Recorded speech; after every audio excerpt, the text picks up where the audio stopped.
ukona chera panapa toda kuti zvedu zve zvakainzana ulaiso ukada kunditi wono utomukatomuka uchito kwa wafunga kuti ulaiso udaisuka azvigoni pana azvigoni urumera kuitira sepo KwaChiendambuya ndina unoona bhora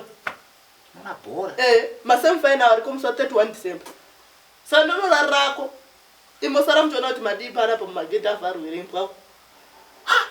iwe urikuona kuti Chiendambuya versus big dogs dewere versus kilikili ndo zvauda kumanyira unoona woga iwe ndakaudzwa ini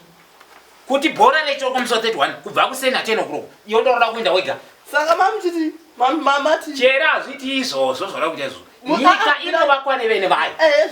bhora rinotambwa nevene varo nyika inova namaturwa nevene varo inoda kunditomhokera panapa kuti uinde unowana kunorova mutoriro wako uri wega uchauro kwayo waita mutoriro wekuita seko tikunosimudzira mayouth kuinda kuti unoona bhora iroro katinosimudzira mayouth edu kuti tiwane mabasa kwete kuswera vanhu vachiona mutoriro tosera tichiona bhora akakutorera kuti zvemutoriro vanhu havasi kuda zvemutoriro chera vanhu vese makoni noti inovakwa nevene vayo makoni noti inonamatirwa nevene vayo pasi remutoriro auendi uri woga tinoenda tose takaita dhuvhandi baba namai vanhu vese kuri kunzi uyai hakuna kunzi munhu wose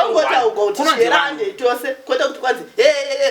mbotanga matomhuka moda kutitomhukira kuti iwe ndiwa kutotomhuka manje kuri kunzi KwaChiendambuya vanhu uyai mose hakuna kunzi chera uya wose kwanzi vanhu uyai mose KwaChiendambuya toita tose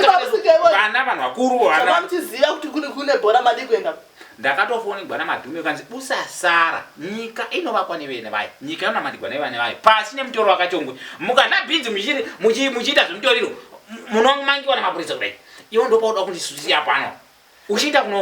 kunoona bhora woga ndakamboti ii bozi ndatoona kuti makazima hamusi kuziva zvekuita mukosera mukadai musitadza unosimudzira makoninota padhuze papa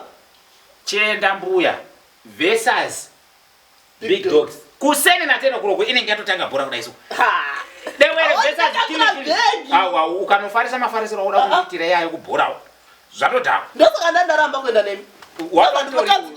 kukuzunza indakandichiona bhora ndosaka kana tichinge taendako tasvika pagedha tizivani indota zvangu imoita zvinyi ivi muchinoona bhora nouku inde ichinoona bhora nouku makoni inosimudzigwa nevene vayo makoni notiya haisimudzigwe nedzungu raunaro iyi vanonotiona auye ndiona